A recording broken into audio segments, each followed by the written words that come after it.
I still remember the exact shade of green, that murky, algae-filled water stretching out around me as I gasped for air, my fingers clutching desperately at the half-deflated inner tube that kept slipping away. I was 13 when my parents took me to Blackwater Creek, not for a picnic or family time like normal families. No, my parents were never normal. "Swim or sink, you worthless brat," Dad spat as he shoved me from behind. I tumbled forward, hitting the water hard, plunging beneath the surface before I could even scream. When I resurfaced, coughing and sputtering, Mom stood at the shoreline, her thin lips curved into that familiar smile that never reached her eyes. She raised her phone and snapped a picture. "For the memories," she said, tucking the phone into her pocket. Then they turned away, both of them, and walked back to our rusted station wagon without looking back. At first, I thought it was some cruel joke. Any second they'd turn around, laughing at my panic, tell me to come back to shore. But the engine roared to life, music blasted from the open windows, and they drove away, leaving me alone in water too deep for my feet to touch bottom. I'm Elliot Torres. I was a skinny, asthmatic kid with no swimming lessons and a healthy fear of deep water. And my parents, Vince and Diana Torres, had just left me to drown. The first time I went under, I swallowed so much water I vomited when I came back up. The second time, my leg cramped from the cold, and I barely made it to the surface. The third time, I remember only darkness and the strange, peaceful feeling of giving up. Connor Holland found me blue-lipped and barely conscious, clinging to that pathetic tube that had drifted toward his fishing spot about a quarter-mile downstream. He later told me he thought I was dead when he first spotted me. "Where are your parents, kid?" he asked, after pulling me to shore, wrapping me in emergency blankets from his truck. "I don't have any," I told him. In that moment, it felt like the most honest thing I'd ever said. Connor called the police. I panicked, begging him not to. "They'll kill me if authorities get involved," I pleaded, my voice hoarse from lake water. Something in his weathered face changed then.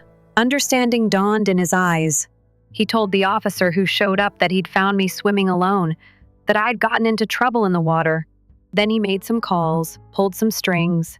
Connor knew people in the system, he said. He helped me get into a group home instead of being returned to them. The next 8 years weren't easy. Group homes, foster placements that never quite stuck, working whatever jobs I could get while struggling through high school.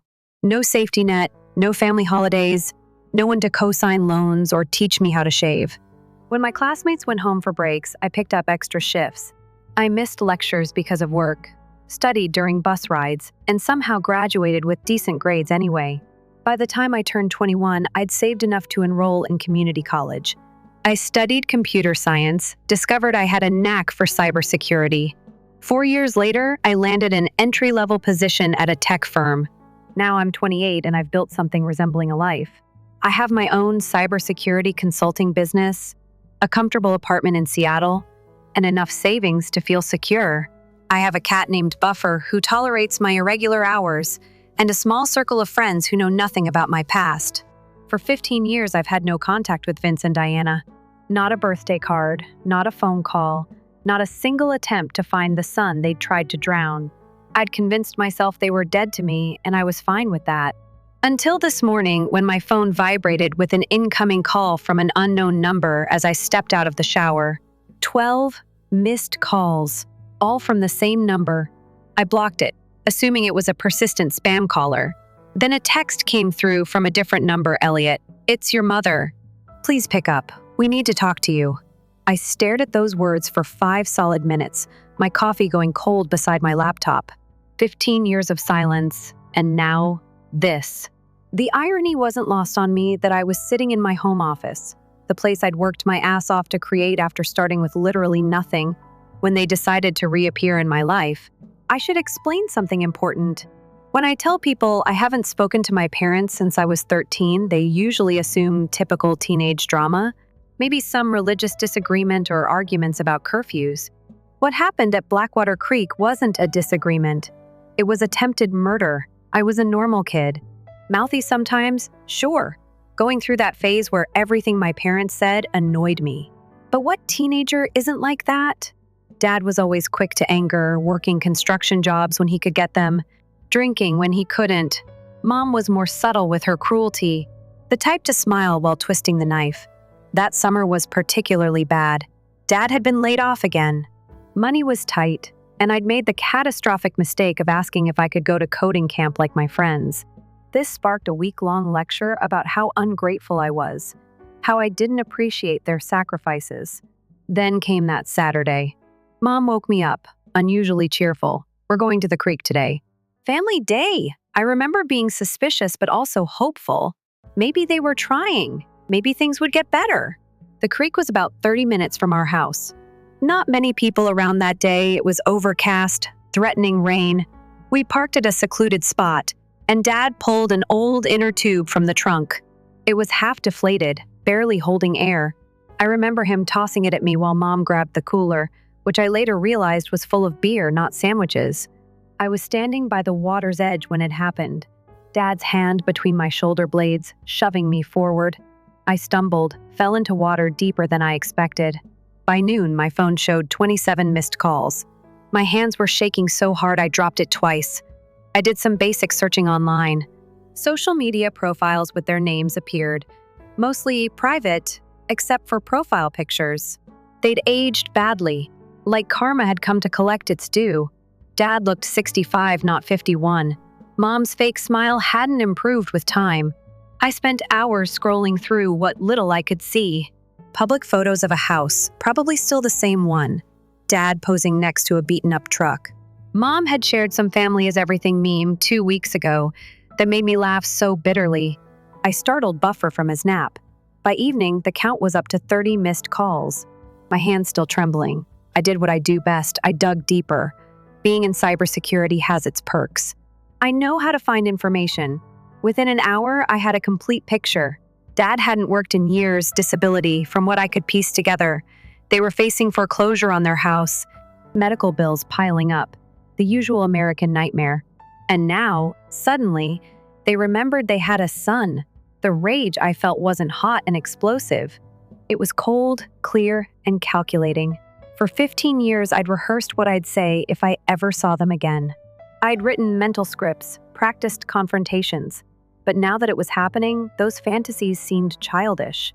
The 31st call came at 6:42 p.m. This time, I picked up. The voice on the other end was older, shakier than I remembered, but unmistakably hers. "Elliot? Oh, thank God. It's Mom." I let the silence stretch for 10 seconds. 20. I could hear her breathing. The slight catch of hope. "I remember the creek," I said, and hung up. Then I turned off my phone, opened my laptop, and started planning. They taught me how to sink. Now I would teach them how it feels to drown. For 3 days, I let their panic simmer. My phone lit up constantly with calls and texts, but I just watched the notifications pile up like snowflakes in a storm, each one a tiny crystal of desperation. Meanwhile, I did my homework. Cybersecurity isn't just my profession, it's my armor. It took less than a day to build a complete picture of their lives. Their address hadn't changed. Same small house with peeling paint and sagging gutters. Dad hadn't worked in 5 years due to a back injury that required 2 surgeries. Mom worked part-time at a dollar store, barely making enough to cover groceries. 3 refinances on the house. 2 maxed-out credit cards. A pathetic crowdfunding campaign from 4 months ago that raised exactly $142. But the detail that really caught my attention was buried in their social media messages. They'd been asking about me for weeks, contacting old neighbors and distant relatives. Someone must have mentioned I was doing well financially. And suddenly, miraculously, they remembered they had a son. On the 4th day, I finally texted back, "What do you want?" Mom replied instantly, "We just want to reconnect with our son. We've made terrible mistakes. Please give us a chance." Sure, 15 years of nothing, and now they're overcome with parental love. Totally believable. I agreed to a phone call, just to hear their voices, to confirm what I already knew. That call was something else. Mom cried the entire time. Dad mostly stayed quiet in the background, occasionally mumbling about how they'd been looking for years lie and how they'd prayed for this day. Another lie, they weren't religious when I knew them. I barely spoke, just listened to their performance. They danced around the subject of the creek until I finally said, So, are we going to talk about how you left me to drown when I was 13, 13, 13? The silence that followed was deafening. Then came the excuses. They were going through a rough time. They just wanted to teach me a lesson. They came back 30 minutes later, but I was gone. They looked everywhere for me. They filed a missing persons report, definitely a lie. I checked. I let them ramble. Then I asked the million-dollar question, why are you contacting me now, specifically? More silence. Then Mom said something about family becoming more important as you get older. Dad coughed in the background. Neither mentioned money. That's when I decided exactly how this was going to play out. I need time to process, I told them, but I'm open to reconnecting slowly. The relief in their voices was pathetic. Then I set the first condition. I wanted them to write me letters, old school, handwritten letters, explaining exactly what happened that day at the creek. From their perspective, complete honesty or no relationship, they agreed instantly. Too eagerly. The letters arrived 3 days later. I read them sitting on my balcony, Buffer purring in my lap, a glass of bourbon in hand. Mom's was 8 pages of dramatic apologies and excuses. Dad's was 3 paragraphs, basically saying he was sorry but I had been a difficult child. Neither mentioned driving away laughing while I nearly drowned. Neither mentioned the photo Mom took for memories. Neither felt remotely truthful. So I moved to phase 2. I called them and said I wanted to meet, but not yet. First, I needed to see if they were serious about making amends. I asked them to go to a mall 2 hours from their house and wait by the fountain. I'd meet them there at 2 p.m. I never showed. They waited for 5 hours, sending increasingly desperate texts. I watched their location dots on my phone map, not moving from that spot. 5 hours of their time wasted, just sitting there hoping. Kind of like when I waited for them to come back to the creek. When I finally called, I apologized profusely. Something came up with work. Could we try again tomorrow? Different mall, even farther away. They agreed immediately. I stood them up again, and again the next day, each time with a different excuse. After the 3rd time, Dad finally showed some backbone and texted, "This isn't fair." "We're trying here," I replied. "Was it fair when you left me in the creek?" No response to that. For the 4th meeting, I changed tactics. I told them to bring something specific, a photo album from when I was a kid, if they still had it, and to meet at an expensive restaurant. I made a reservation in my name, told them to order whatever they wanted, and I'd be there by 7:00. I showed up this time at 8:30, found them nervously picking at cold food they couldn't afford. The photo album sitting on the table between them. Mom's makeup was smeared from crying. Dad looked like he'd aged another decade in a week. I sat down without saying hello and opened the album.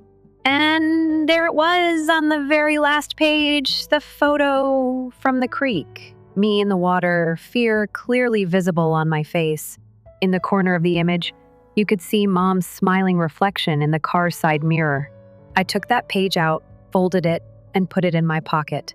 "Why did you really reach out after all these years?" I asked, cutting through their attempts at small talk. More dancing around the subject, more tears from Mom, Dad staring at his plate. Finally, Mom broke. They were going to lose the house. Dad's medical bills were piling up. They had nowhere else to turn. They'd heard I was doing well. Could I help my parents in their time of need? There it was. The truth. Finally. I nodded, signaled for the check, and paid their $230 dinner bill with my card. Then I told them I'd think about helping, but I needed proof they were truly sorry first. Over the next week, I had them jump through increasingly humiliating hoops. I told them to sell Dad's prized fishing gear, the expensive rod collection he'd mentioned during dinner. They did it, sending me photos of the pawn shop receipt. I had them write public social media posts apologizing to me without explaining why, vague enough to make their friends uncomfortable, but specific enough to be obviously about me. I had them drive 3 hours to deliver a coffee to my building doorman with a note saying it was from them to me, knowing I wasn't even home that day. I made them send photos of themselves holding signs saying, "We abandoned our son," told them the photos were just for me, to help me process my feelings. I never planned to share them anywhere. That would be too cruel, even for me. Each task was met with diminishing resistance. Their desperation grew with each passing day as their financial situation worsened. Dad texted about a final notice from the bank. Mom called crying about how they might need to live in their car. I almost felt bad. Almost. Then came Wednesday evening. I was having a rare moment of doubt about my revenge plan while making dinner. Buffer wound around my ankles, sensing my unease. My phone rang with an unknown number. I almost ignored it, thinking it was them calling from yet another phone. It was Connor, the fisherman who saved my life. I hadn't spoken to him in years, though we'd stayed in loose contact through occasional emails. He got straight to the point. "Your parents came to see me today. They found me through the local fishing forum. They asked about the day I found you." My stomach dropped. Connor continued. They seemed desperate to understand what happened. "Your mother was crying when I described how blue your lips were. Your father couldn't look me in the eye." I asked Connor what he told them. "The truth," he said. "That you were minutes from death when I found you. That you begged me not to send you back to them. That helping you get into the system instead of returning you to them was the one thing in my life. I'm most certain I did right." Then Connor asked me something that made me sit down hard in my kitchen. "What are you doing, Elliot?" I told him everything, the calls, the letters, the hoops I'd been making them jump through. With each detail, I felt less righteous and more empty. Connor was quiet for a long time. Then he said something I wasn't expecting. "I'll go with you." "Go where?" I asked. "To face them properly," he said. "To finish this at the creek." The creek! Of course it had to be the creek. That night, I texted my parents. I told them I'd decided to help them with their financial problems. But first, I needed to see them at the creek where it happened. They needed to bring proof they'd put their house up for sale, because I'd only help if they were all in on rebuilding our relationship. I told them to meet me there at noon on Saturday. Connor agreed to be there too. Not to intervene, just to witness, to make sure I didn't lose myself in the process. It's Friday night now as I look at Buffer sleeping peacefully on my desk, oblivious to the storm inside me.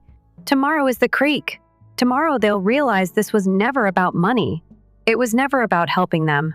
Tomorrow, they'll understand exactly what it feels like to be abandoned by someone you're counting on to save you. I've made all the necessary arrangements.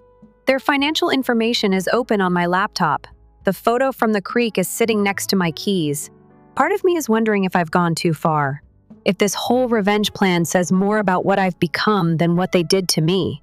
But then I remember gasping for air, swallowing creek water, my vision going dark. They taught me how to sink. Tomorrow, they'll learn how it feels. Blackwater Creek looks different in early spring. That was my first thought when I pulled up yesterday morning. Smaller somehow, less threatening.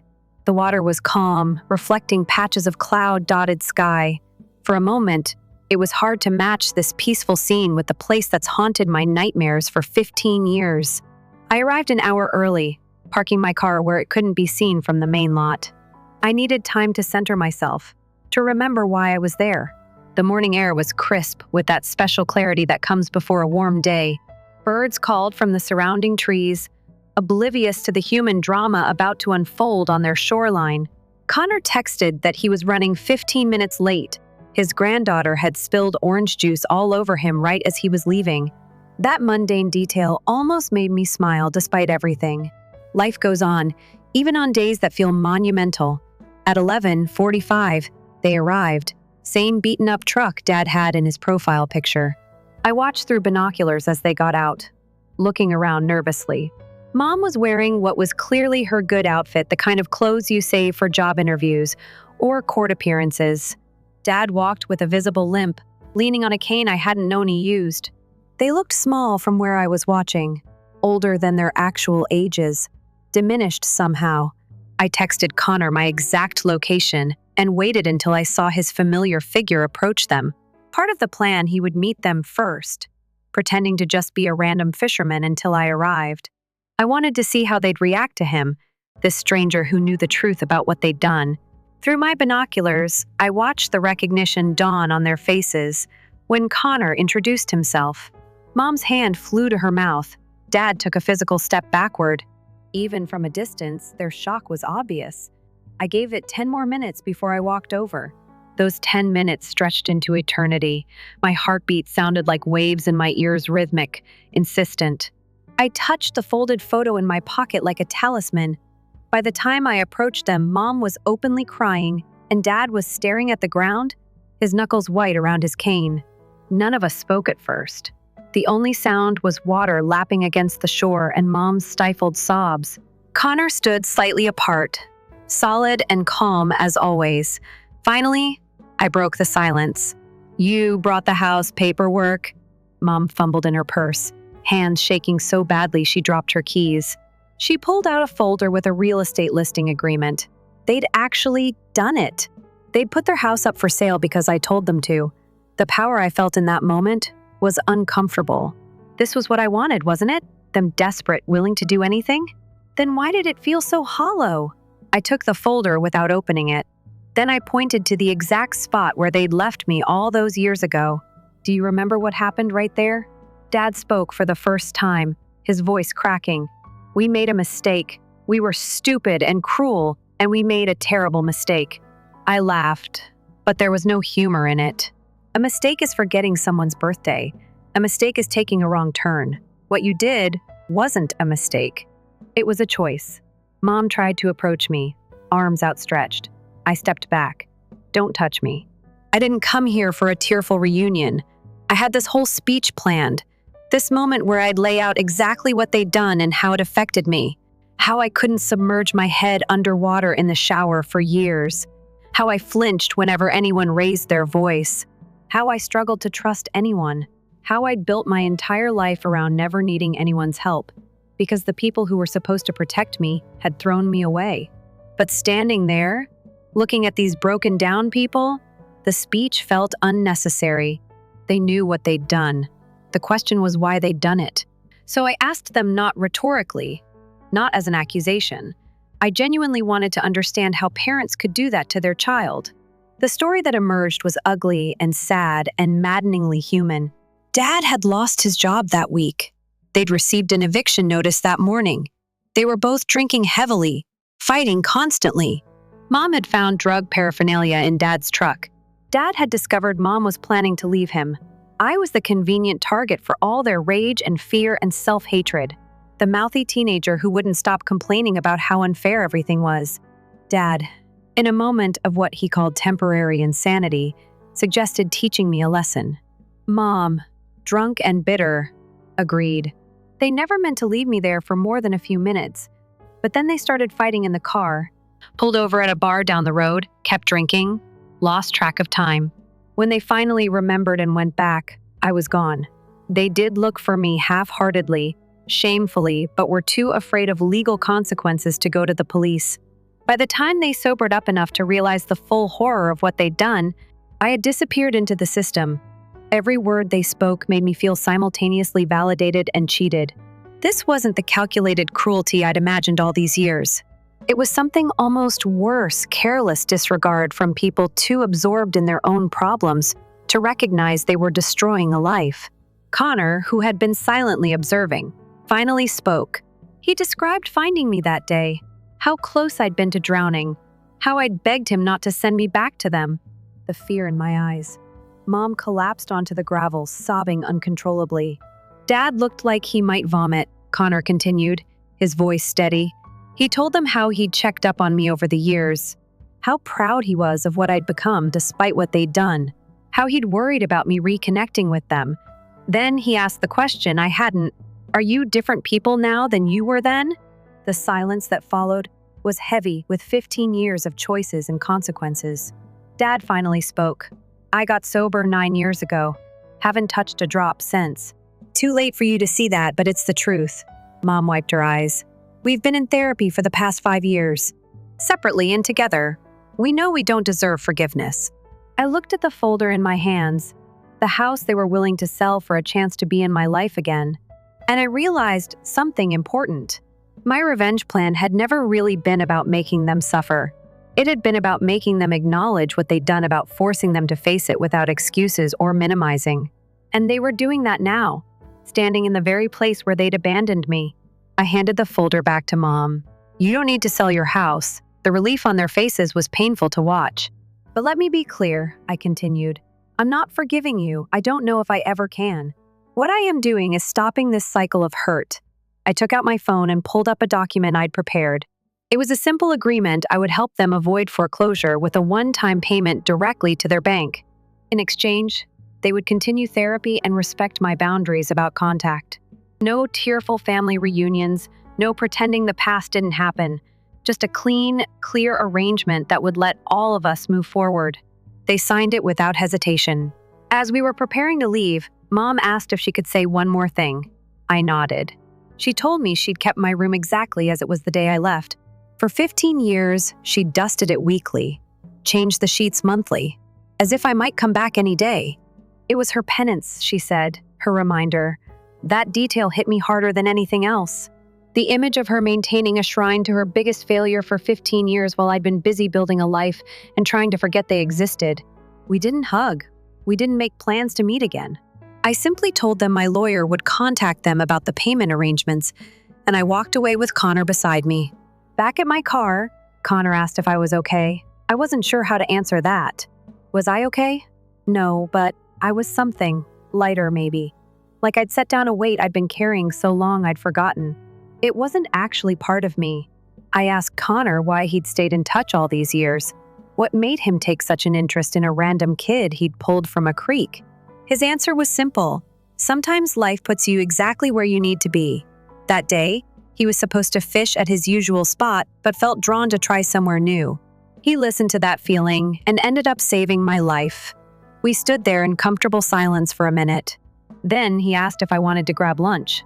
Nothing fancy, just the diner down the road that served decent fish sandwiches. No heavy conversations about the past or future. Just two people sharing a meal. I said yes, that was yesterday. Today I woke up and realized I'd slept through the night for the first time in weeks. No dreams about drowning. No startling awake gasping for air. This isn't a neat Hollywood ending. I'm not suddenly healed or ready to play happy families, but I'm not drowning in rage anymore either. My therapist would probably say something about closing cycles or narrative resolution. All I know is that Blackwater Creek doesn't seem as big as it once did, and that's something. 3 weeks have passed since that day at Blackwater Creek. 21 days of processing what happened, of trying to understand where I go from here. The world looks different somehow, like someone adjusted the contrast on my life. True to my word, I had my lawyer handle the financial arrangements. A single payment to clear their mortgage arrears. Not enough to solve all their problems, but enough to keep a roof over their heads. My accountant wasn't happy you're doing what for whom, but I didn't offer explanations. Some stories aren't meant to be shared. I haven't spoken to them since that day, though Mom texts once a week. Simple messages. No pressure, no guilt, just the roses are blooming in the garden. Dad's physical therapy is going well. The neighbor's cat had kittens.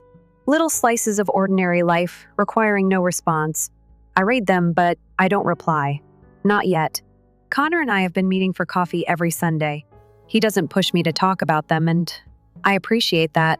Instead, we discuss fishing techniques I'll never use, baseball stats I don't care about, and occasionally, when it feels right, memories from those early years after he found me. Remember that time you called me at 2 a.m. because you couldn't figure out how to change a tire? He asked. Last Sunday, chuckling over his mug. I grimaced. I was 17 and panicking, stranded in that sketchy neighborhood after my first real date. You were so determined to impress that girl that you wouldn't call roadside assistance. Hey, I had limited funds and unlimited pride. Some things never change, he said, but his eyes were kind. These quiet Sunday mornings have become a touchstone, something stable in the shifting landscape of my emotions. Connor never had children of his own, a fact he mentioned once, without elaboration. Maybe that's why he took such an interest in me. Or maybe he's just one of those rare people who step up when others step away. Work has been a welcome distraction. I've thrown myself into a major project for a healthcare client, securing their networks against increasingly sophisticated ransomware attacks. The technical challenges keep my mind occupied during the day, and by night, I'm usually too tired to dwell on the past. But dreams are another matter. They're different now. Not the drowning nightmares that plagued me for years, but strange, disjointed scenes. Mom dusting my childhood bedroom, talking to my empty pillow. Dad sitting alone in a fishing boat, staring at the water. Me as a child, watching them from the shore, unable to call out. I wake from these dreams confused, emotions tangled like fishing line. Last Tuesday, I received an unexpected package. No return address, just my name typed on a plain brown label. Inside was an old model airplane kit, the exact one I'd begged for on my 13th birthday, but never received. A small note was tucked inside. Found this in the attic. Bought it for you back then, but never gave it to you. I know it's too late, but maybe it's better late than never. Dad, I sat holding that box for nearly an hour, running my fingers over the faded picture of a P-51 Mustang. I'd wanted it so badly back then, had dropped hints for months. But my birthday had come and gone with only a muttered happy birthday and a $10 bill tossed on the kitchen table. He'd bought it after all, and kept it all these years. I placed the kit on my office shelf, not ready to build it, but not willing to throw it away either. My therapist, yes, I finally started seeing one, says these gestures are part of their healing process, not mine. That I don't owe them a response or forgiveness, that my only obligation is to myself. She's right, of course, but healing isn't always linear or logical. Yesterday, I found myself driving by their house.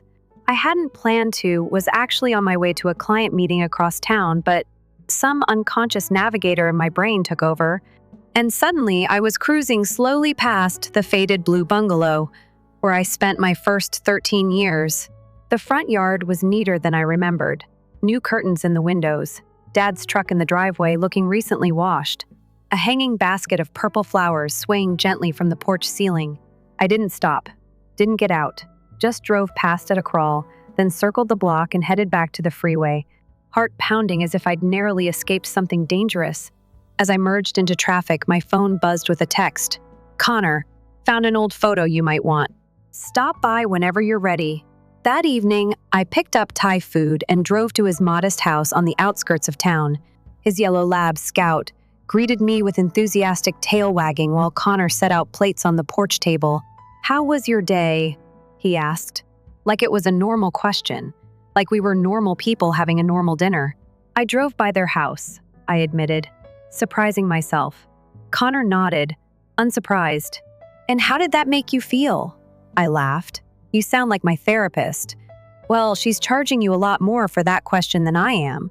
We ate in companionable silence for a while, listening to the chorus of spring peepers from the marshy area behind his property.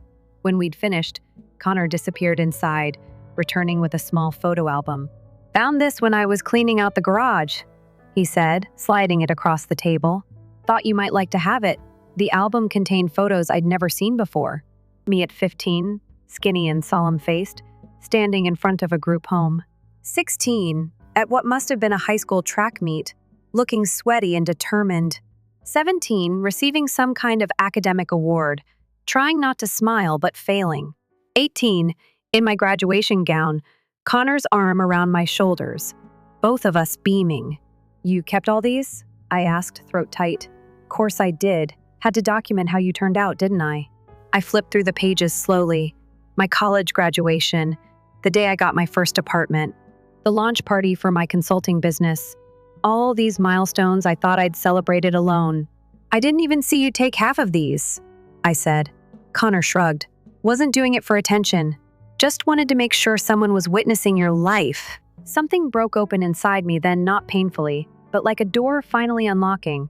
All these years, I'd carried this image of myself as completely alone, the abandoned child who had to fend for himself. But here was evidence of another story running alongside mine, one where someone had been watching, caring, documenting my journey. Thank you, I managed, the words inadequate. He nodded, understanding the weight behind them. Later, driving home with the album on my passenger seat, I thought about family, not the one you're born into, but the one that forms around you when you're not looking. Connor, my small circle of friends. Even Buffer, who greeted me at the door with his usual mix of disdain and dependence. I also thought about forgiveness not as a gift you give someone else, but as a way of freeing yourself from the weight of the past. My parents didn't deserve forgiveness. What they'd done was unforgivable. But maybe forgiveness wasn't about what they deserved. Maybe it was about what I needed to move forward. That night, I did something I never thought I would, I replied to one of Mom's texts. Nothing dramatic or profound. Just, how are the kittens doing? Her response came almost immediately, as if she'd been waiting by the phone. Beautiful. 3 orange, 1 black. The black one is the runt but the most spirited. No exclamation points. No emotional manipulation. Just an answer to my question. I sat looking at those words for a long time. Such an ordinary exchange. The kind of texts millions of people send their mothers every day without thinking twice. Yet for us, it was monumental. I didn't respond further. 1 step was enough for now. As I placed my phone on the nightstand and got ready for bed, I caught sight of my reflection in the bathroom mirror. I looked different somehow. Not dramatically same dark hair, same eyes that crinkle at the corners when I smile, same small scar on my chin from a childhood fall. But something had shifted in my expression. The perpetual wariness that had lived in my eyes for as long as I could remember had softened, just slightly. The man looking back at me seemed less haunted, more present. I splashed water on my face and turned away. 1 text message wouldn't heal 15 years of trauma. 1 confrontation at a creek wouldn't erase what happened there. But maybe, just maybe, I was finally heading towards still waters instead of drowning in the past. That night, I dreamed of flying a P-51 Mustang over Blackwater Creek, the water below me shimmering and harmless in the sunlight. I woke feeling rested, with no memory of struggling for air. Small victories, I'm learning, are still victories. 6 months later, autumn paints Blackwater Creek in shades of amber and gold. I stand at the shoreline, watching fallen leaves drift across the surface like tiny boats on an expedition. The water reflects a perfect blue sky, clear, calm, nothing like the murky green pool in my memories. Buffers at home with a pet sitter. I've taken a rare week off work, my laptop locked in a drawer, emergency contacts limited to my 2 most trusted employees. This isn't a vacation, it's something else. A pilgrimage, maybe. Or an exorcism. Yesterday marked exactly 16 years since the day my parents abandoned me here. 16 years since Connor pulled me from the water. A lifetime, really. Our Sunday coffee meetings have evolved into something more like family dinners. Connor teaching me to grill steaks just the way he likes them. Me introducing him to cocktails more sophisticated than his usual beer. We've fallen into an easy rhythm that feels both new and ancient, like we've been doing this forever. You sure about this? He asked last week, when I told him my plans. Nobody would blame you if you decided against it. I wasn't sure, still aren't. But I've learned that certainty is overrated. Sometimes you move forward simply because standing still hurts more. My phone buzzes in my pocket. Mom's text reads, "We're leaving now, should be there in 30 minutes if traffic is light." I type back, "Take your time. I'll be here." After that day at the creek 6 months ago, communication with my parents developed slowly, cautiously. Text messages once a week became twice a week. Brief, surface-level exchanges about weather and neighbors' pets evolved into slightly deeper conversations. I learned that Dad had indeed been sober for 9 years, following a rock-bottom moment when he was arrested for public intoxication on what would have been my 19th birthday. That Mom had been seeing the same therapist for 5 years, working through not just what happened with me, but her own childhood traumas that she'd never acknowledged before. 3 months ago, I agreed to a video call. Seeing their faces on my screen was surreal, these older versions of the people who had shaped and then shattered my early life. Dad's hair completely gray now. Mom's face lined with years of worry. The conversation was awkward, stilted, neither of us knowing quite how to be with each other. After 30 uncomfortable minutes, Dad cleared his throat and said, "We don't expect you to forget what happened. We just want a chance to know who you've become." It was the first honest thing he'd said, free from excuses or expectations. A request, not a demand. A recognition that the relationship, if there was to be one, would be on my terms. That opened something. Not forgiveness exactly, but a willingness to see who they were now, separate from who they had been then. My therapist calls it differentiation, the ability to see that people are not static, that they can change, that the parents who abandoned me at 13 might not be exactly the same people hoping to meet me today. But trauma doesn't disappear just because people change, she reminded me. Your feelings are valid regardless of who they are now.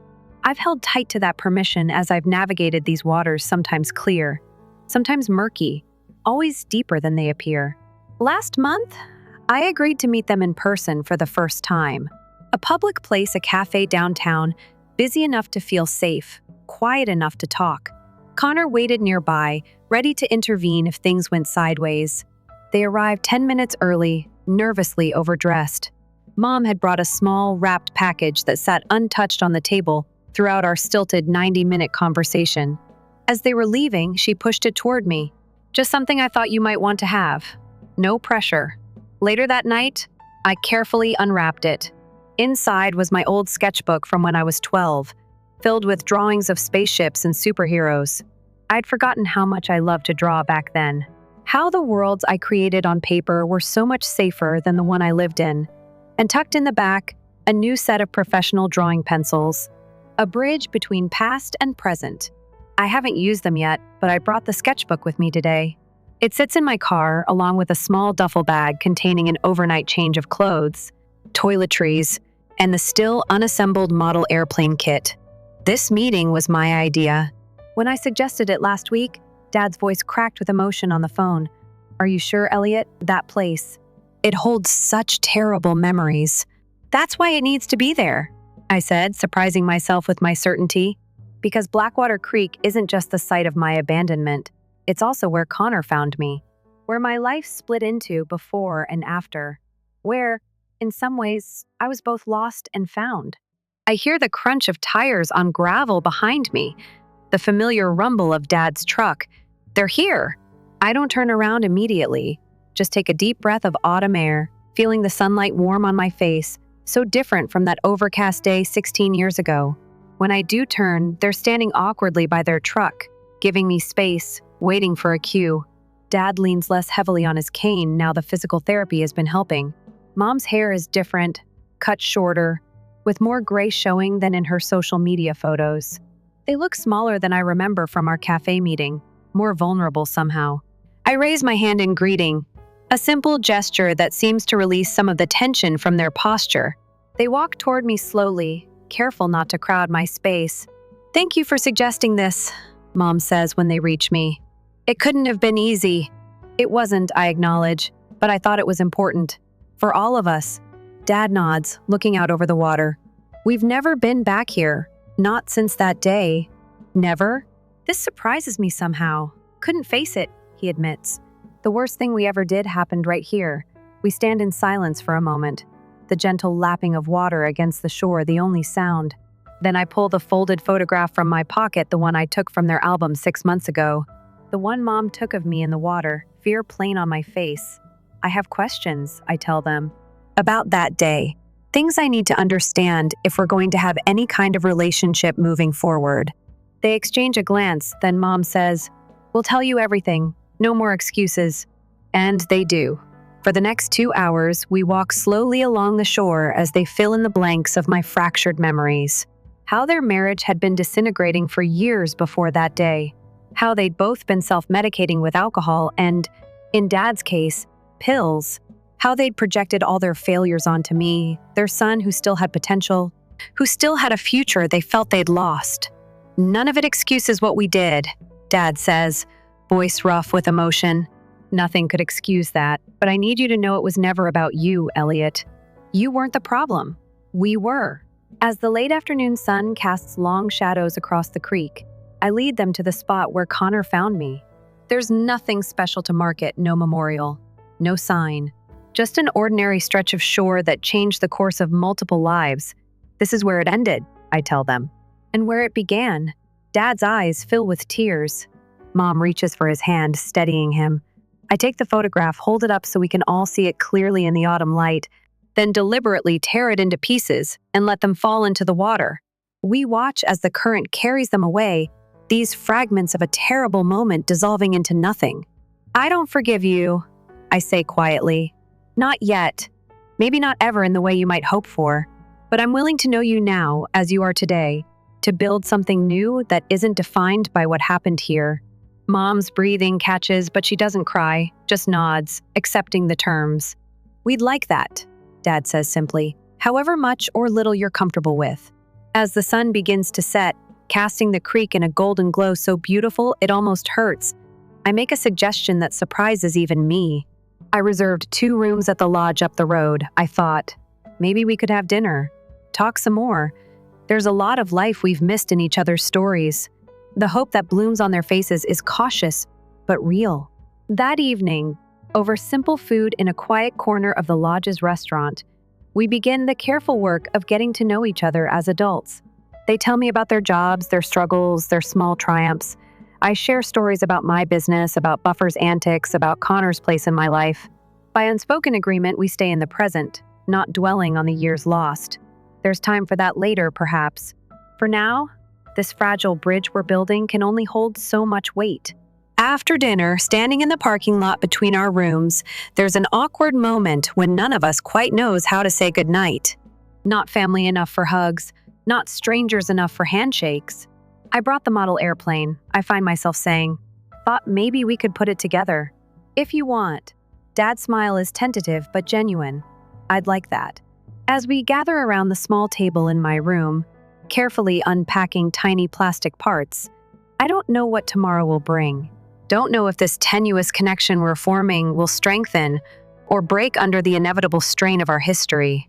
But for tonight, in this quiet space, with the sound of Blackwater Creek murmuring in the distance, I'm conscious of having crossed some invisible threshold, of standing on the other side of something I once thought impossible. Not forgiveness, not yet, but perhaps something just as valuable, the possibility of a future not completely shadowed by the past.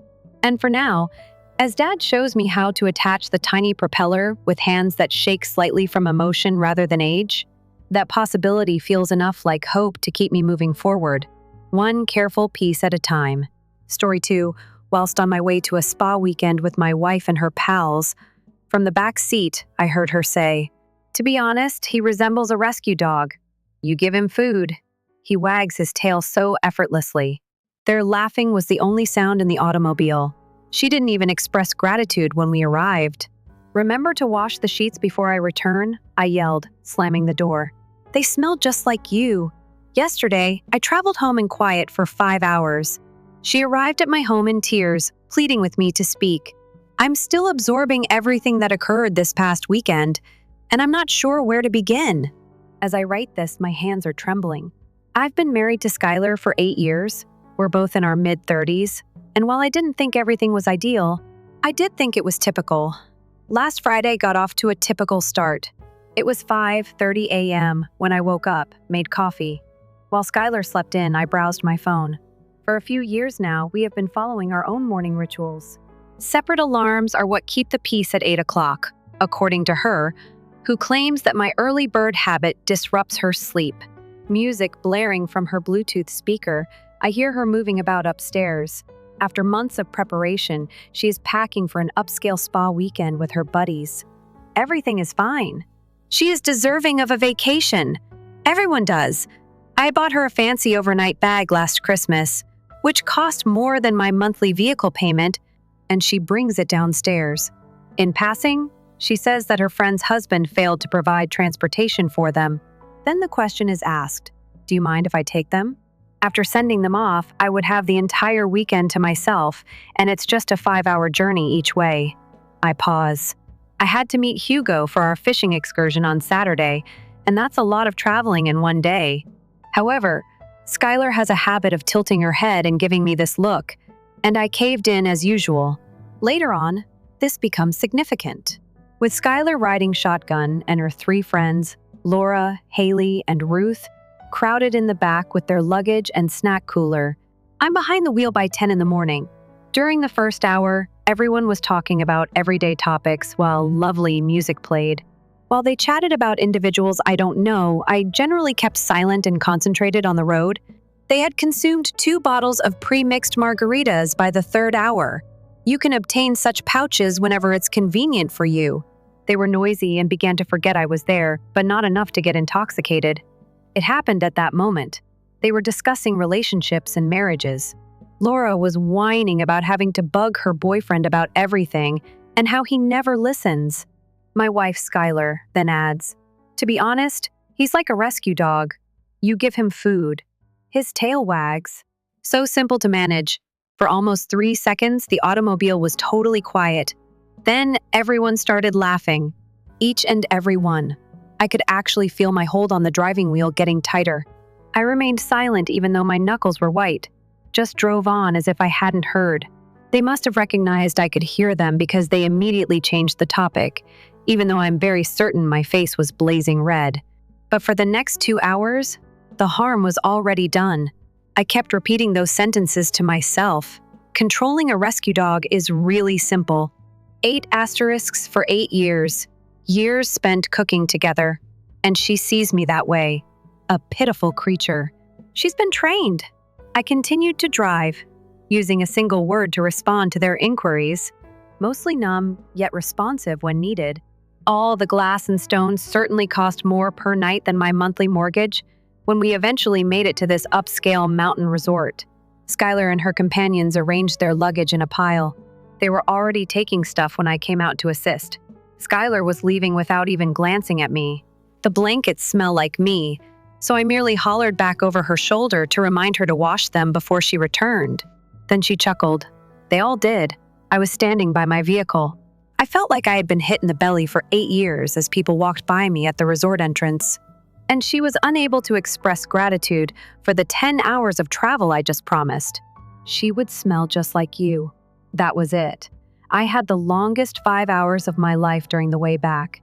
No podcasts, no music, and deserted roadway, just myself and my thoughts. My mind began to relive every discussion, disagreement, and compromise we had made over the years. But now that I had this fresh perspective, had she been in charge of me all along? Do you recall how she called my weekly guy evenings immature, so I stopped going? Or how, because mine is too hectic, we always spent the holidays with her family? What if I wanted to patch up my project car using my bonus? However, that money ended up being used for new kitchen appliances. It was nearly midnight when I parked into our driveway. It was a different house, colder. For the first time, I truly saw things as I strolled from room to room. How? I can't find any pictures of my family anywhere. How her belongings are on show, whereas mine are kept tucked away in drawers. How she even got the coffee maker she wanted. Dang it. Not the easier one I liked. Before going to bed, I went down at our desktop computer to check my email. Skylar protects her laptop with a password. Much of a red flag? I discovered she hadn't logged out of her social media accounts at that point. I've never been the kind to pry, but after hearing what she and her pals had been saying in the car, 2 hours later, I continued to read through years' worth of messages about me and how she had taught me to give in to her demands. How she purposefully starts arguments when I bring up topics that are important to me. The way she and Laura joke about their projects, that is, Laura's boyfriend and I. Reading about myself from the viewpoint of someone who thinks I'm a joke was like reading about a complete stranger, or worse. That night, I didn't get any sleep. Something had altered by dawn, yet the pain persisted. However, behind it was another substance, something sharp and hot, that stabilized my trembling hands. At that moment, I decided, I've had enough of being a rescue dog. I gave Hugo a call this morning. I will require his assistance. When Skylar returns home on Monday, she expects her well-trained pet to be there, wagging his tail. Another thing is on the horizon for her. One update. Whoa! I want to start by saying thank you to everyone who supported my previous post, which struck a different chord. I read hundreds of comments from strangers who had no idea what I was going through. I made it through the weekend thanks to that shit. I dropped Skylar and her friends off at that spa resort 4 days ago. I've had some of the most eye-opening experiences of my life in the days since I heard my wife of 8 years refer to me as her rescue dog. Do you recall how I said I could find her messages on social media? And that was only the beginning. While she was still away, I made the decision to look further after posting here. I went through everything: financial statements, old phone backups, our shared laptop, and I'm not proud of it. I was physically ill after discovering what I did. First, the financial aspects. We don't have as much saved as I initially believed, it turns out. Skylar has been diverting funds from our joint account into a personal one that I was unaware of for the last 3 years. Not much at once, but $200 to $500 per month adds up to more than $20,000, our funds. We allegedly had money set aside for a down payment on a larger home. She always insisted on handling our credit card statements, so I checked them and found that she has also been concealing purchases. Our credit card was being maxed out by items she claimed were on sale or a gift from her mother.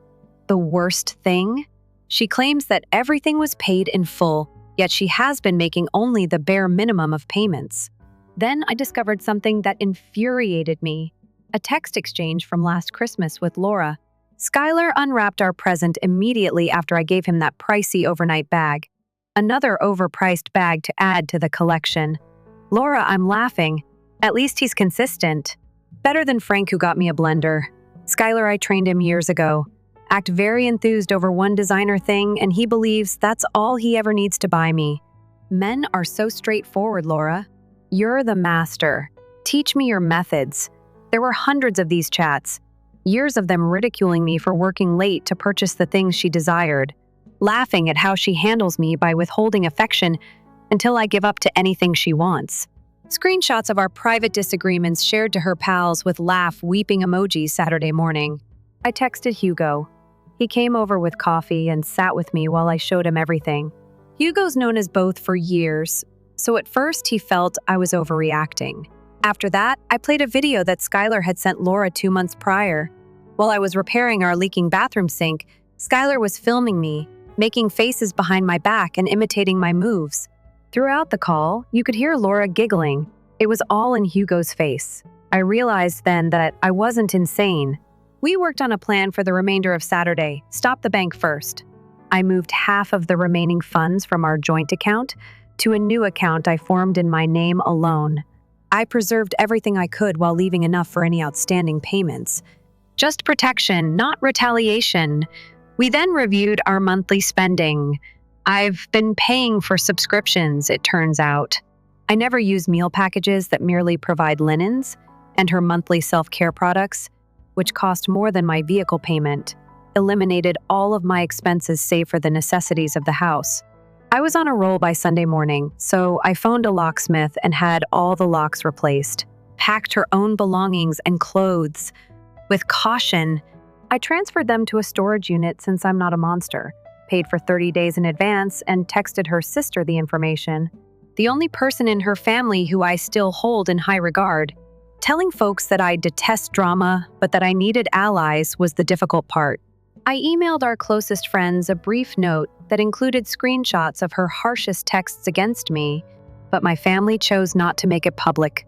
Although it felt too nuclear, it ensured that our inner circle was aware of the situation before she could fabricate her story. The reactions were not all the same. Clearly siding with her, her pals accused me of being intrusive for reading her communications. In any case, however, my family was encouraging. My mother suggested that we initially attempt therapy. I'm sorry, Mother, but you don't attend therapy with someone who treats you like a pet.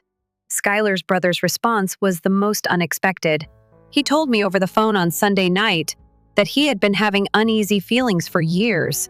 It seems like Skylar has always manipulated circumstances to achieve her goals.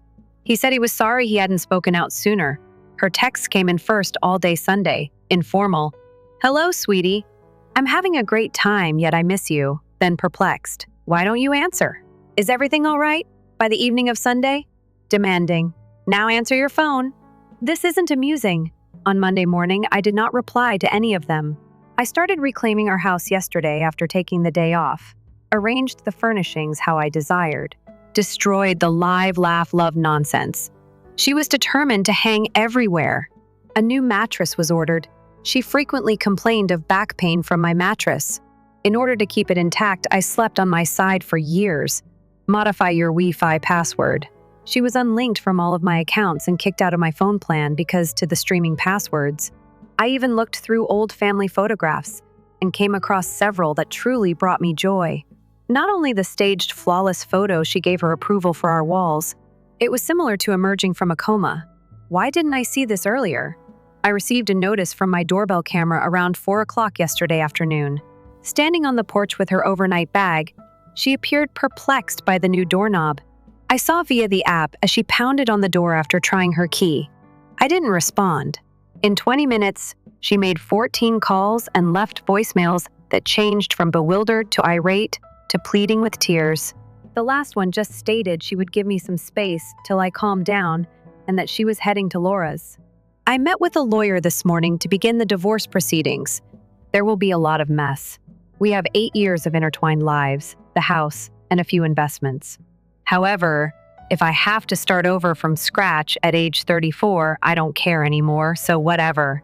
An hour ago, she arrived at my workplace. Eye puffiness, mascara running the epitome of anguish. Everybody was looking. She created a fuss, demanding to know what went wrong and why I had changed the locks if someone else had done it. I simply responded, "I'm no longer your rescue dog," after giving her a quick glance. She understood exactly what I meant based on the expression on her face. She then broke down in tears, saying she didn't mean it, that by reading her texts, I was invading her privacy and taking a friendly jest too seriously. I simply turned to leave and resumed my job. Since then, she has been using my phone excessively. Haley, Laura, and Ruth have also texted me to say that I'm being nasty and immature and that I'm wasting 8 years on a single remark. However, we are all aware that there were several comments, aren't we? The falsehoods lasted for 8 years. Skylar is stopping by the home and thinks we should have a face-to-face conversation. 8 years of being treated like a trained animal that existed to make her life easier led me to agree, but only because I had 8 years worth of receipts to show her. It feels fucking fantastic to be making my own decisions for the first time in years, even if I have no idea what the future holds. And lastly, an update. All right, this will most likely be my final update on the matter. I'm still absorbing everything that has transpired over the last 2 weeks, which have been complete turmoil. We appreciate everyone who has followed along and provided guidance. When I needed it most, you people were the voice of reason. All right, where do we stop? I had to take Skylar's belongings to storage and change the locks before she could come over to chat. At first, she attempted to bring her father as a backup. LOL. Nope, but ultimately consented to come by himself. That afternoon, I organized the evidence I had gathered, laying it out on the dining table like a somber museum display of our marriage. It included bank statements, credit card bills, and screenshots of texts. Hugo helped me set up my phone so I could capture the chat when he arrived earlier. Legal in my state. At 7:30, when I checked in with my lawyer, the doorbell rang. When I looked at the camera app, Skylar appeared very normal. Not the mess with the tears earlier. She was wearing the blue dress I've always admired, had her hair done, and applied makeup. Traditional manipulation technique. Her perfume was the first thing I noticed as I opened the door. She only wears the pricey one on exceptional occasions. She moved in for an embrace right away, but I steered clear of it and pointed her inside without making contact. To be honest, the first 10 minutes felt unreal. She strolled about, observing the modifications I had made to the house and uttering brief remarks, as though she were a guest, praised the new furniture arrangement, and asked if I wanted any wine, behaving as though this was simply another night spent at home, not our marriage's demise. Her expression altered when she noticed all the papers when we eventually sat down at the dining table. The waterworks began at that time, claimed that I was overreacting and that she had made a dumb joke that was taken out of context. The true treachery was reading through her texts. When she eventually stopped to get her breath, I simply sat there and let her speak herself out. I asked her about the $20,000, and shoved the bank statements in her direction. It was amazing how quickly her tale evolved. First of all, it was a unique narrative for our surprise trip. Her therapist then recommended that all women keep emergency funds. She eventually realized that she deserved good things when I showed her the transfers that matched up with shopping sprees and girl getaways. After 8 years of putting up with me, the mask came off entirely. It was like witnessing someone change for the following hour. She alternated between sobbing, begging, furious accusations, seduction attempts, and more sobbing. When none of that was successful, she began to threaten me, claimed she would spread the word about my abuse, that when she finished spreading tales, no woman would ever desire me, and that her father would ruin me financially. I just listened to my phone's recording of her spa card remark and the subsequent giggles.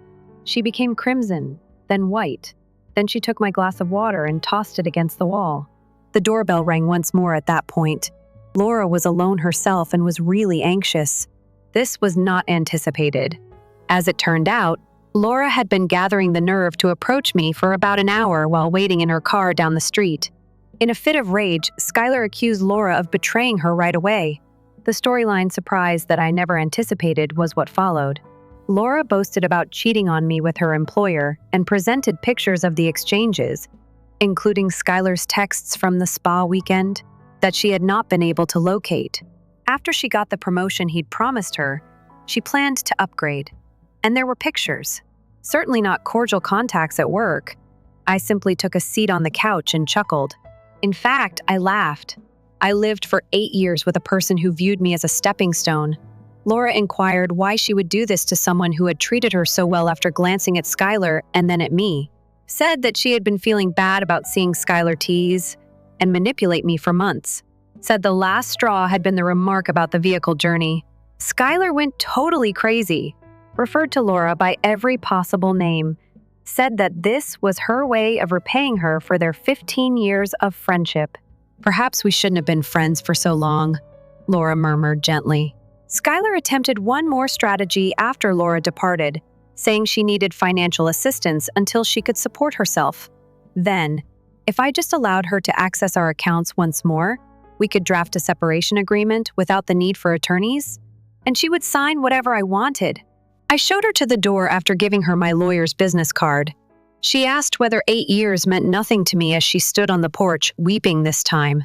I merely mentioned how important they are to me. This is the reason it hurts so much. I shut the door after that. The past 2 weeks have been both calm and hectic. Calm because I'm finding my identity again without someone continuously critiquing my decisions. Chaotic because divorce is a difficult process, particularly when one partner is actively opposing it. Skylar has been attempting various strategies with our family and friends, including claiming that I had an affair, notifying others that I'm experiencing a mental breakdown. Even after I posted those screenshots, the majority of people have realized how stressful it is. Untangling the finances has been a nightmare. Before I could fully cancel our shared credit card, she charged an additional $2,000. I still find it annoying that my lawyer says we may include that in the divorce settlement. Last week, her father phoned to apologize rather than to threaten me as I had assumed. Said he was sorry I was caught in the midst of the repercussions, and that he and Skylar's mother had supported her conduct throughout her childhood. Strangely, I was more affected by the talk than anything else. Made me know that Skylar is unlikely to change. 6 weeks have passed since that vehicle journey. The divorce is now proceeding. After deducting the money she stole, we will divide the proceeds from the sale of the house. My lawyer says so. While searching for an apartment, I'm temporarily staying with Hugo. I went on my first date since college last night. Skylar wasn't like that. Nothing major. Simply have coffee with someone. I was introduced by a buddy. Aside from being awkward and a little uneasy, it was good to simply talk normally with someone who seemed to actually care about what I had to say. I have no idea what the future may bring, but I am certain that I will never again be a rescue dog.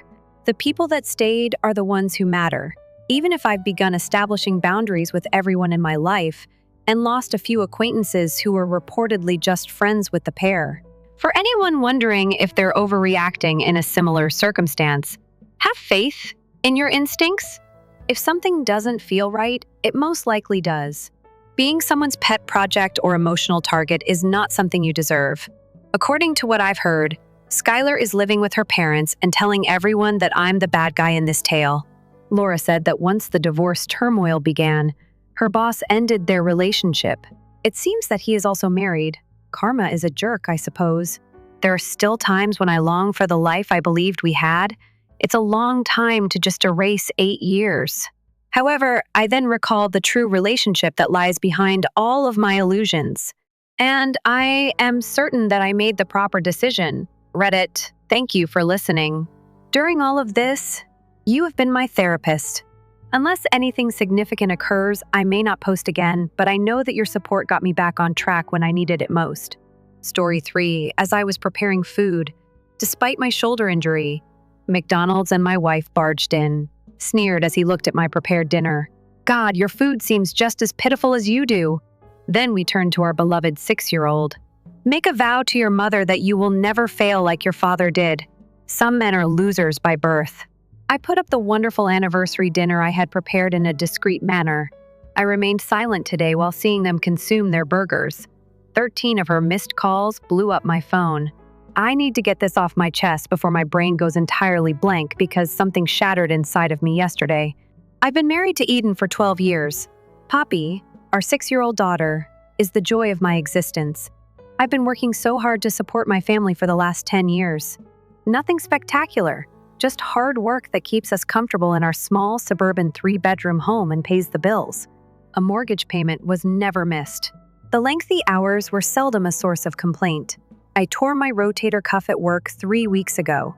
The doctor told me to limit my movement and wear this awkward shoulder brace, but not entirely. It hasn't been easy. I can't rest flat without feeling like my shoulder is being torn off, so I've been sleeping on the chair and consuming ibuprofen like candy. Our anniversary was yesterday, 12 years. I wanted to do something special despite all that has been going on between us recently. Over the past few years, Eden has changed. Icy and judgmental. There's always something to criticize. How I talk and how I dress. Poppy continues to giggle at my dad's jokes. I initially assumed it was simply stress related to her work. However, it's become a constant that nothing I do is good enough. Nevertheless, I chose to surprise her with supper since I still remembered the lady I fell in love with. She used to gush over her favorite pan-seared fish with that garlic butter sauce, sourdough bread, which I've been learning to make while recuperating, and roasted asparagus. With one functioning arm and pain management, she even baked tiramisu from scratch after mentioning wanting it last month. That has been by my side all the while. Poppy was eager to assist, sporting the little apron that her grandmother had given her for Christmas. While I worked on the stove, she carefully tore the lettuce leaves for the salad.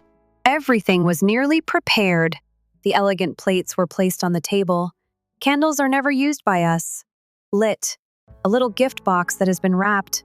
I put the simple silver earrings I had been storing near her wine glass. I heard Eden's vehicle arrive at 6:42 p.m. It's about darn time. She was over an hour late, I thought. No calls, no texts. Already the fish was taking longer than it should have to rest. The door slammed. Still wearing her work attire, Eden entered the room with McDonald's bags in her hands and an irritated expression. She rolled her eyes when she saw our setup. Not even a greeting. I was unable to convey my feelings. I remained still. As she urged Poppy to wash her hands, she dropped the fast food on the counter, her good arm still clutching the serving spoon. Then, in excruciating pain, she spoke those words as she gazed at the dinner I had spent hours making. I can't stop thinking about it. God, your food seems just as pitiful as you do. I could have dealt with that. There are unpleasant times in marriage, but what happened next broke something inside of me that I'm not sure can be repaired. Sweet, innocent Poppy was still wearing her little apron when she turned to face our daughter. Sweetheart, promise me, Mommy, you'll never fail like Daddy, she said. Some men are losers by birth. Look, I'm not exaggerating or making this up. She said exactly that about her father in front of our 6-year-old. Poppy's face twisted in bewilderment. She glanced at the table we had set together, then at me, then at her mother.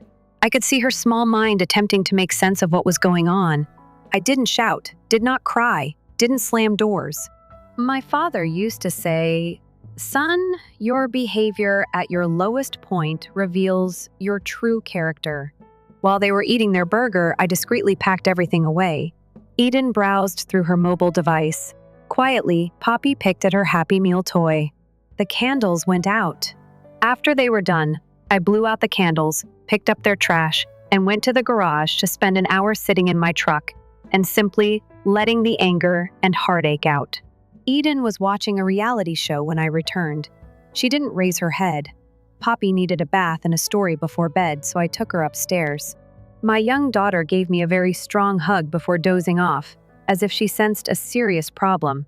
The majority of the night was spent on the couch in the living room, staring at the ceiling while mentally reliving the previous 2 years, the growing disdain, the different trips, and the way she turns away when I walk into a room. How she began to frequently go out with coworkers whose names change every week. Eden pretended nothing had happened during breakfast this morning. She made avocado toast for herself, bid Poppy farewell, and walked out without saying anything to me. Normal. Apparently, Thursday. After taking the day off and dropping Poppy off at school, I sat in the parking lot and tried to think of what the hell I should do with my life. Even though my dad has been gone for 6 years, I could practically hear him say, "Son, there's a difference between being a doormat and being patient." So I made 2 phone calls. First, to my old buddy from high school who's now a divorce attorney, then to my sister asking if Poppy and I could stay with her for a few days until I figure things out. I'm not rushing into anything, but yesterday was a line crossed that can't be uncrossed. You don't poison your youngster against their father. You don't crush someone who's already wounded. Not someone you once swore to adore. I'm getting Poppy up early tomorrow. We're going to enjoy a weekend at my sister's apartment while I decide out future actions. Eden doesn't know yet. She'll notice when she gets home to an empty house and sees my message. I'm typing this with my good arm thumb cramping from hitting these little keys, yet somehow getting it out helps. Maybe I am a failure in some manner. Maybe I could have been more ambitious, pushed harder for promotions, taken more chances. But I've been a decent dad and a loving spouse. I deserve better than being publicly humiliated in front of our kid. My shoulder throbs as a reminder of how much I've given, but it's nothing compared to the anguish in my chest when I think about what this will do to Poppy. When I anticipated our 12th anniversary, I didn't think I'd be posting this update, but here we are. I apologize for the lengthy text. I have no idea what I'm searching for here. Suggestions? Verification. Before I blow out, I just needed to get this off my chest. First update, 16 days have passed since the McDonald's incident. It was precisely what Poppy and I needed, 16 days of sharing a home with someone who views me as nothing more than a living disappointment, and 16 days of playing what my dad used to refer to as the long game that weekend at my sister's house. For 2 full days, no one called anyone a loser as we watched cartoons and made cookies. When we got there, my sister Jen saw my face and realized something was really wrong. I showed Jen the audio recording I had taken on my phone during the incident after Poppy had gone to bed. Yes, when Eden's gaslighting really got going a few months back, I started recording arguments. I don't have a deteriorating memory. Her account of what happened is definitely accurate. After crying and becoming enraged, Jen asked me what the strategy was. I would want to say that after that night, I handled things flawlessly, but in reality, I almost immediately texted Eden to tell her I wanted a divorce and to block her phone. Anger makes you foolish. Even though I was becoming heated, I couldn't get my dad's voice out of my thoughts. Son, preparation is always preferable than provocation. Rather of destroying everything at once, I returned home on Sunday night while Poppy pretended nothing had happened. When we entered, Eden hardly raised her head from her laptop. Regarding our weekend, no questions. No embrace for Poppy, just inquired as to whether I had picked up her dry washing. I hadn't. Apparently, the shoulder brace I continued to wear wasn't sufficient enough. I began working on my checklist that evening and on Monday morning. At a separate bank, I created a new account. Not a single penny extra was sent, just half of our savings. Everything was recorded. I updated my work's direct deposit details. All of our financial records were copied. Documents pertaining to property and birth certificates. Dull. It's tedious, but necessary. I made touch with a therapist who focuses in divorced children, and we had a video consultation while I was eating lunch in my vehicle. She offered me some wise counsel on how to help Poppy go through this without disparaging her mother. If I'm being honest, this has been the hardest aspect of the entire situation. The difficult day was Wednesday. While Eden was at work, I took the car to her parents' place. While her dad observed me with that silent measuring stare once more, her mom poured coffee. These are decent folks who brought up a daughter that I no longer know. I gave them screenshots of Eden's communications over the previous few months as well as the tape. When her father put down his mug, his hands trembled.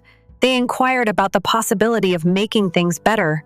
Perhaps marriage counseling. That's precisely what I advised 2 months ago, and I just played another tape. She didn't need a mediator to inform her that she had married below her potential. Eden had chuckled. The expressions on her parents' faces said volumes. Then the unexpected moment arrived. Eden's mother questioned me directly whether I believed there was another person. I was not interested in going there.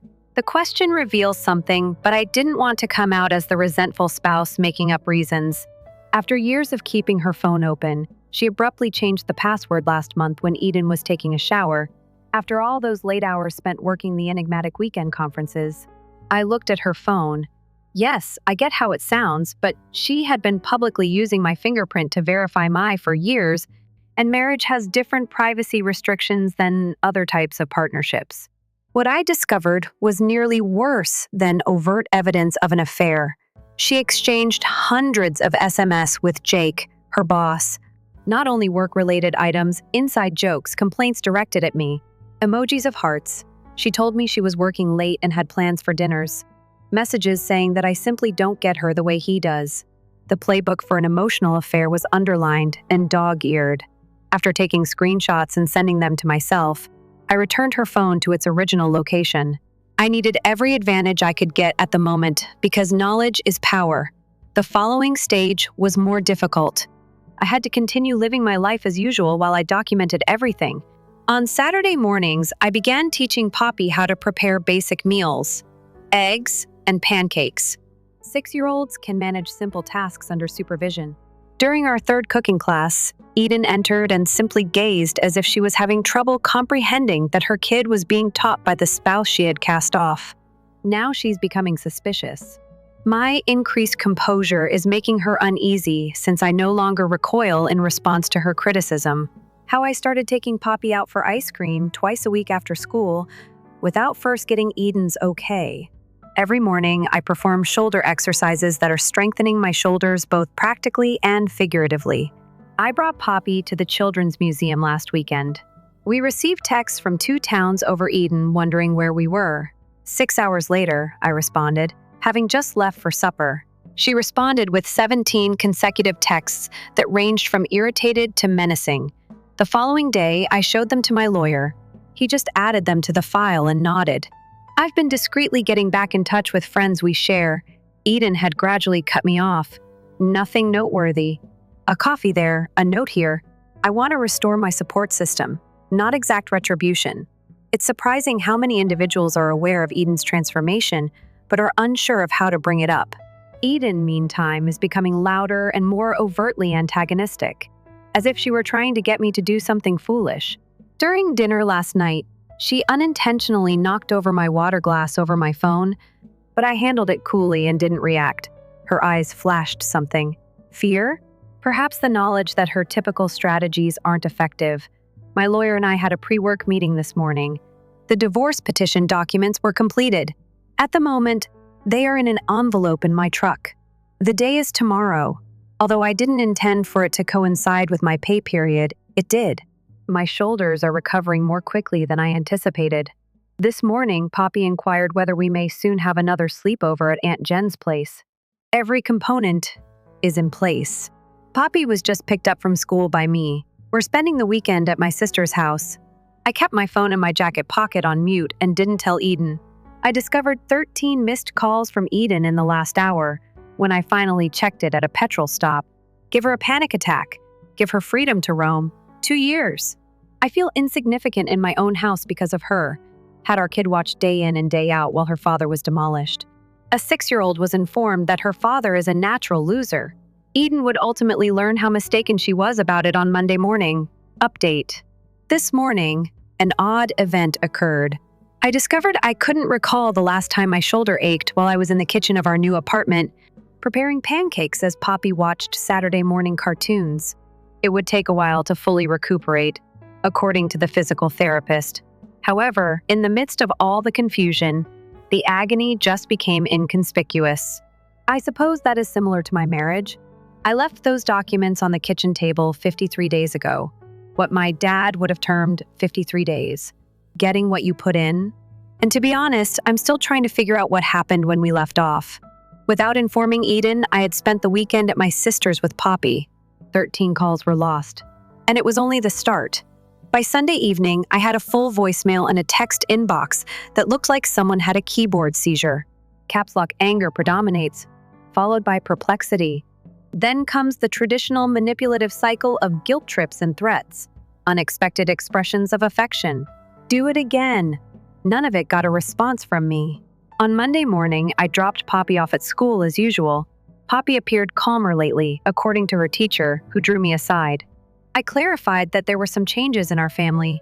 She gave me the sardonic expression instructors acquire after witnessing this situation 100 times. Sent me a leaflet on divorce support for children. When you're struggling to keep your composure, small acts of compassion have a different impact. That week, Eden went on a girls' trip, which I subsequently learned was actually a weekend getaway with Jake in an upstate cabin. The girls' job narrative about wine tasting did not align with the location markers on her pal, Melissa's Instagram tales, a rookie error. On Monday night, she returned home to find the house deserted and divorce papers on the kitchen table. No yelling match, no dramatic showdown. Cold legal truth is sitting next to the mail pile. At 7:43 p.m., the first text message arrived. Only 3 words. Is this authentic? I also didn't respond to that one. She arrived to Jen's dish at 9:16 p.m. I didn't look like the sophisticated woman who had called me sad over homemade salmon since my makeup was smudged and puffy. I slept in the guest room with Poppy, and my sister answered the door. The yelling began instantly. After calmly explaining that it was beyond Poppy's bedtime, Eden demanded to see her daughter, Jen. Jen, bless her, just took out her phone, played the audio from our anniversary meal, and asked Eden whether she truly wanted the police to hear her conversations with her husband and daughter after she threatened to contact the police. The abrupt quietness, like someone setting a car alarm to mute. I didn't want things to become nasty, you see. We have a child together in spite of everything. Eden, however, prevented that. She began phoning our common acquaintances the next morning, making up a tale about my having a mental breakdown and leaving her. She was unaware that, in the previous 2 weeks, I had already had coffee with the majority of them. Not to disparage others, or simply to get back in touch and be open about what was going on. When Mike, who we've known since college, just texted her back, her campaign completely failed. The recordings have been heard by us, Eden. By Wednesday, Eden's mother phoned me to check on Poppy, not to defend her daughter or guilt trip her. Something was broken in the conversation. When she informed me that Aiden had always been there, her voice broke, challenging youngster. Competitive, meticulous, never content. She was concerned that they had somehow let her down. Regardless of the outcome of the divorce, I promised her that she and her husband would always be welcome in Poppy's life. When Eden realized I had already transferred half of our funds, the real pyrotechnics began. Her writing was a masterwork of imaginative spelling and keyboard slamming. My lawyer then sent me an email informing me that Eden had attempted to empty our joint bank account, but discovered it had already been closed. On the day I submitted, my lawyer had recommended this change. A clever man. Desperation reached a new level in week 2. Eden arrived at my place of employment and caused a stir in the parking lot. She followed me to my truck, alternating between sobbing entreaties and whispered threats as coworkers uncomfortably tried not to notice. I simply continued to walk while saying, "Just call my lawyer." When I stepped back in, my boss, who went through his own difficult divorce last year, simply nodded at me. No inquiries were made. "Who's been through it, Rose? Just be aware." And then there was Jake. This element was not planned by me. Make a vow to God. Screenshots of Eden and Jake's text messages were apparently forwarded to HR at their place of employment by someone other than me. Although office romances are not strictly prohibited there, the wording indicating that they intended to utilize company time and resources for their meetings went against several policy guidelines. Eden's terrified texting spree on Thursday night, in which she accused me of destroying her career, verified the consequences. I can't act as though I felt horrible about not responding. Helping Poppy comprehend what was going on without making fun of her mother was the most difficult aspect. The child therapist offered a straightforward and truthful answer. Because of their poor relationship, Mommy and Daddy will have to live in separate homes for some time. Poppy was mostly worried about whether she could keep her collection of plush bunnies at both houses. When kids aren't included in the turmoil, they are incredibly resilient. Eden began the drastic steps in week 3. First came the heartfelt message about remembering why we fell in love, followed by the love bombing flowers that were sent back to Jen's sender. Removed. Even a handwritten letter that I filed with my lawyer regarding couples counseling. When that failed, she changed tactics and used Poppy's unexpected win as Mother of the Year on her visiting days, purchasing extravagant presents and discussing the time when we can all return home together. I was cautioned by the therapist that this may occur. 5 weeks later, during Poppy's school spring concert, Eden had his lowest point. Eden arrived late, was obviously intoxicated, and attempted to cause a commotion by attempting to join us in the family section. Eden started crying when the instructor gently led her to an empty seat in the back. Her sobs were so loud that other parents turned to look at Poppy's little face when she saw her mother being let out by the vice principal. Some nights I still can't sleep because of the picture. Last week, the settlement talks began. Sitting opposite from her, my lawyer composedly outlined our conditions. Just a fair distribution of assets, clearly defined joint custody, and child support based on our disparate incomes, no retaliation. Eden turned down every fair offer, and her lawyer continued to stare at her. At last, my lawyer just set the evidence collection on the table and opened a folder, recordings, screenshots, witness accounts from relatives and friends, records of her actions at Poppy's school. Eden fell quiet. Something was whispered to her by her lawyer. She gave one nod. The face blinked. 20 minutes later, they agreed to our demands. 10 minutes from Poppy's school, I signed the lease on a brand new 2-bedroom apartment yesterday. It's not very fancy. It's quiet despite the old equipment and beige walls. No need to tread carefully. For the next stinging comment, don't brace yourself. On Saturday mornings, it's just my daughter and I cooking pancakes while cartoons play in the background. Eden continues to call, but less often. She never truly knew me, and her last text simply stated, "I didn't think you'd actually leave 12 years together." On Friday, I was summoned to my boss's office. Instead, he offered me a minor raise, which made me wonder whether there was a problem with all the personal time I had taken. Nothing that would change your life. Just a step up with somewhat more money. It's the first positive update in months. Poppy requested this morning whether we could have supper with her grandparents the following weekend. She wants to show them the nice supper I had that evening but didn't eat. I will thus prepare that anniversary salmon once more. It will be valued this time. Life may be strange at times. It turns out that I was just born into the wrong marriage, contrary to Eden's belief that I was a born loser, and I'm at last rid of it now.